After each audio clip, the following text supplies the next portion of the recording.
morning dear students, this is me Mudita and once again welcome back to your own channel Mudita IAS Warriors. So students, यहाँ पे आप लोग देख सकते हैं हम OMR शीट पे जो इम्पोर्टेंट गाइडलाइन दी है CBSE ने OMR शीट को लेके वो सारी गाइडलाइन यहाँ पे डिस्कस करने वाले हैं। एग्जाम रिलेटेड आपको इम्पॉर्टेंट गाइडलाइन है, एक एक पॉइंट बहुत इंपॉर्टेंट है। क्लास 10 एंड क्लास 12 टर्म 1 यानी बोर्ड एग्जाम का जो आपका फर्स्ट पार्ट होने जा रहा है उसके रिगार्डिंग ये गाइडलाइन है। CBSE class 10 and 12 board exam 2022 term 1 examination big update on OMR sheet student must know. आप सभी को ये पता होना चाहिए क्योंकि आप लोग 10 डेज में अपीयर होने जा रहे हैं टर्म 1 के लिए। सो एक एक करके डिस्कस कर लेते हैं OMR शीट के बारे में।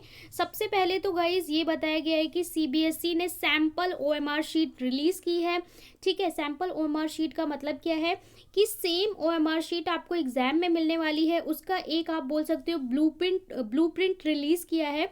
और वो ब्लूप्रिंट का मैंने आपको ऑलरेडी वीडियो प्रोवाइड किया है कि शीट का डिज़ाइन क्या रहने वाला है, किस तरीके की आपको OMR शीट मिलने वाली है एग्जाम में। ओके और उस OMR शीट में जो एडिशनल बॉक्स दिया जा रहा है उसकी भी हमने बात की थी, वो भी मैंने आपको इन्फॉर्मेशन प्रोवाइड कर दी थी। यहाँ पे हम इम्पॉर्टेंट पूरी जो कंप्लीट गाइडलाइन है ना, गाइडलाइन पे बात करेंगे। ओके चलिए चलते हैं आगे और देख लेते हैं।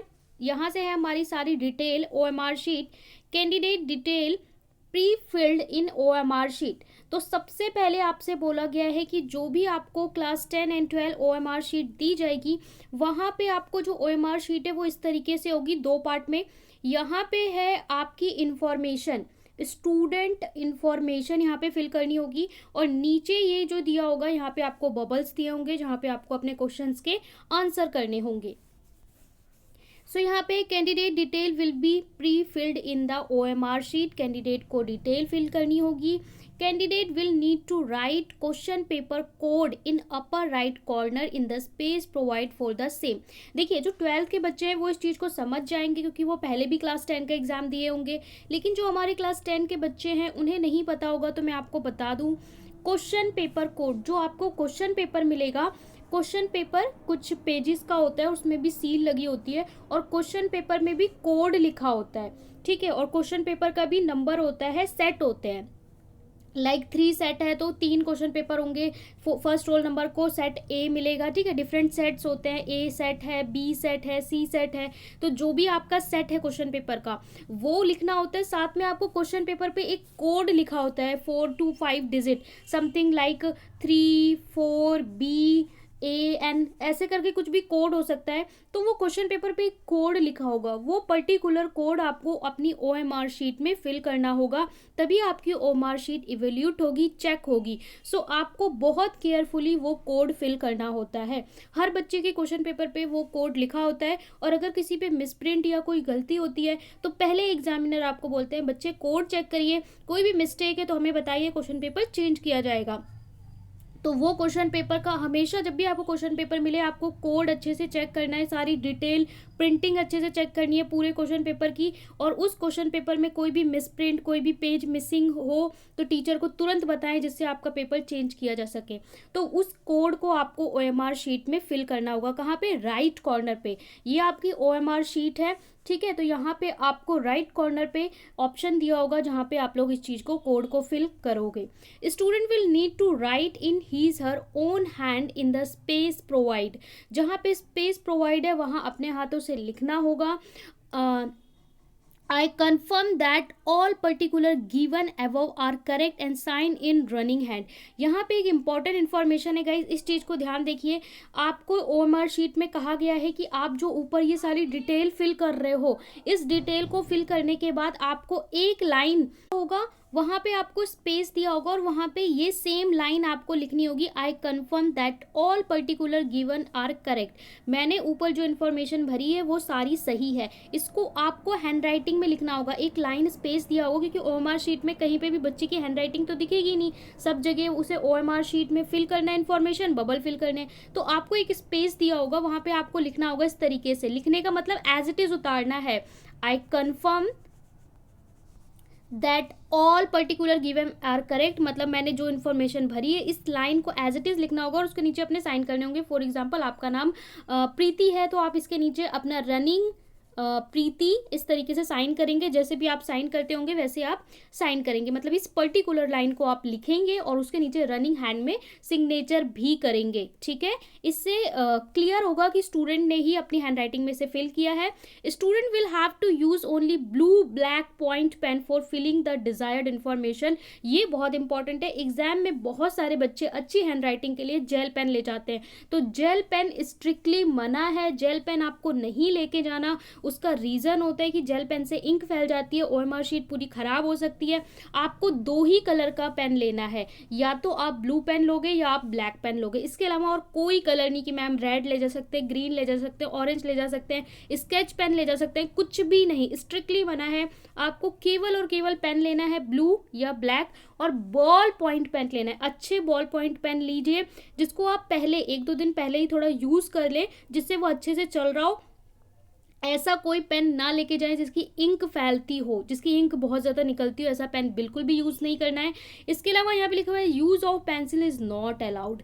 पेंसिल यूज़ करना एग्जाम में अलाउ नहीं होता। मैंने आपको पहले भी बताया था, स्कूल लेवल पे आपसे पेंसिल में करवाते हैं, लेकिन एग्जाम में पेंसिल अलाउ नहीं किया जाता। ये कॉपी आपकी चेक होने सीबीएसई सेंटर पे जाएगी। पेंसिल बिल्कुल मना है, इसलिए पेंसिल से आप नहीं फिल करेंगे। If any candidate is found using pencil of filling OMR, this will considered as use of unfair mean of action will taken against the candidate as per unfair. तो यहाँ पे अगर कोई बच्चा ओएमआर शीट को pencil से भरता है तो कैंडिडेट यानी बच्चे के against unfair means of rule कार्यवाही की जाएगी कि आपने गाइडलाइन को फॉलो नहीं किया है, आपका एग्जामिनेशन भी कैंसिल हो सकता है। सो इस तरीके से आपको सारी गाइडलाइन ध्यान से समझ के जानी है एग्जाम में। ठीक है, पेंसिल आपको बिल्कुल भी यूज नहीं करनी है। Important feature of OMR sheet, the OMR has space for answering 60 question. ये भी ध्यान से समझ लीजिए, ओएमआर शीट में आपको 60 क्वेश्चन देने के लिए टोटल बबल्स बनाए जाएंगे। ठीक है, ये ओएमआर है, मैंने बता दिया, ऊपर इंफॉर्मेशन भरनी है, रनिंग लेटर में एक लाइन लिख के सिग्नेचर करना है। ठीक है, जिसके लिए आप बोलोगे कि हाँ मैंने जो इन्फॉर्मेशन भरी है वो सही है। यहाँ पे नंबरिंग होंगी 1 2 3 अप टू कहाँ तक, 60 तक आपको क्वेश्चंस के लिए उसके आगे आपको बबल्स दिए होंगे। और यहाँ पे बोला हुआ है कि irrespective of total question given in question paper, if candidate give answer after the maximum question number, then it will be not evaluated। ध्यान से समझ गए, आपको मैक्सिमम जितने क्वेश्चन के आंसर देने हैं आप वही देंगे, उससे ज़्यादा अगर आप अटेम्प्ट करते हो तो वो चेक नहीं होगा। फॉर एग्जांपल 60 क्वेश्चन पूछे, उसमें से आपको 40 करने हैं, हर क्वेश्चन 1 मार्क का है, 40 क्वेश्चन करने हैं, पर 40 के बाद आप एक्स्ट्रा क्वेश्चन करते हो तो वो चेक नहीं होगा। तो अपनी एनर्जी और टाइम बिल्कुल भी वेस्ट ना करें कि भाई मैं 45 कर दूँ तो ये नहीं तो मेरा वो सही हो जाएगा, बिल्कुल नहीं होगा। 40 के बाद आपने जो भी किया होगा वो चेक ही नहीं होगा। ठीक है, it mean that if there are 45 question in some question paper, candidate is changing question number 46 OMR sheet writing question to 45। यहाँ पे क्लियर बोला है कि आपको 45 अटेम्प्ट करना है, आपने 46 किया तो वो चेक ही नहीं होगा। ठीक है, तो ऐसा ना करें।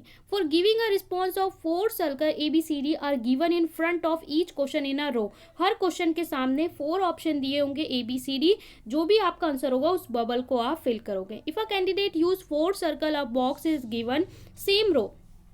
एक एडिशनल बॉक्स इस ओएमआर शीट में ऐड किया गया है, हर बबल के आगे आपको एक बॉक्स दिया जाएगा। तो जब भी आप इस सर्कल को बबल को भरोगे तो उसके आगे आपको बॉक्स में भी आंसर लिखना है। फॉर एग्जांपल आपने यहाँ पे बी ऑप्शन फिल किया तो यहाँ पे आपको बी ऑप्शन लिखना है। If candidate using 4 circle, a box is given in same row, candidate have to write correct option in box. ठीक है, after the box there is circle given ahead of box where the question number is also written inside the circle. The candidate will have to darken the circle. He should not attempt this question. Reply in the box. So यहाँ पे एक चीज और बोली गई है, देखिए आपके पास 3 चीजें कह रहे हैं यहाँ पे कि आपके पास इस तरह से बबल्स होंगे और यहाँ पे बॉक्स होगा। तो देखिए यहाँ पे आपको क्या करना है, हर क्वेश्चन में आपको बबल भी फिल करना है और उस ऑप्शन को बॉक्स में लिखना भी है, एडिशनल बॉक्स में। बाय चांस बच्चा यहाँ पे करना क्या है, हर बबल में लिखना भी है और भरना भी है, बबल को भी भरना है, बॉक्स में लिखना भी है। बाई चांस क्या है, आपने जो सर्कल है वो गलत फिल कर दिया, आपको ऑप्शन सी है पर आपने बी भर दिया, लेकिन आप चाहते हो सी, तो यहाँ पे सी लिख दो, जो आपने बॉक्स में लिखा है वही चेक होगा। और एक और ऑप्शन उन्होंने बोला है कि बाई चांस बच्चा ये बबल है ना, इस बबल को फिल करना भूल जाता है, लेकिन उसने बॉक्स में ऑप्शन लिख दिया है, तो बॉक्स में जो लिया है वही हम फाइनल मार्क करेंगे। दैट मीन 3 कंडीशन दी है कि लिखना तो आपको सभी बॉक्सेस में लिखना है, जो भी आप फिल कर रहे हो उसे साथ में लिखेंगे भी। अगर आप गलत यहाँ पे फिल कर देते हो बबल, लेकिन बॉक्स में सही आंसर लिखते हो, तो वही आपका चेक किया जाएगा। और बाई चांस आप यहाँ पे भरना भी भूल जाते हो बबल, लेकिन बॉक्स में आपने सही आंसर लिखा है, तो उसी को कंसीडर किया जाएगा। दैट मीन बॉक्स में आंसर लिखना मस्ट है, तो बॉक्स में आंसर लिखें, उसके बाद ही बबल फिल करें, ठीक है, उसी को फाइनल आंसर ट्रीट किया जाएगा। यहाँ पे आप लोग देख सकते हैं, this question reply return box in treated as final, जो भी आप बॉक्स में लिखोगे उसी को फाइनल बोला जाएगा। तो ये सारी इंफॉर्मेशन रिगार्डिंग ओएमआर शीट है। आई होप आपके सारे डाउट क्लियर हो गए हो। एक चीज़ इसमें एडिशनल थी कि आपको एक स्पेस दिया जाएगा, वहाँ पे रनिंग हैंड में आपको कंफर्मेशन देना होगा कि सारी डिटेल आपके द्वारा भरी जा रही है और सारी सही है, और आपको वहाँ पे सिग्नेचर भी करने होंगे। तो ये थी पूरी अपडेट। वीडियो अच्छी लगी है तो ज़रूर लाइक करें, चैनल को सब्सक्राइब कर लें, जिससे आप कोई भी अपडेट मिस ना करें।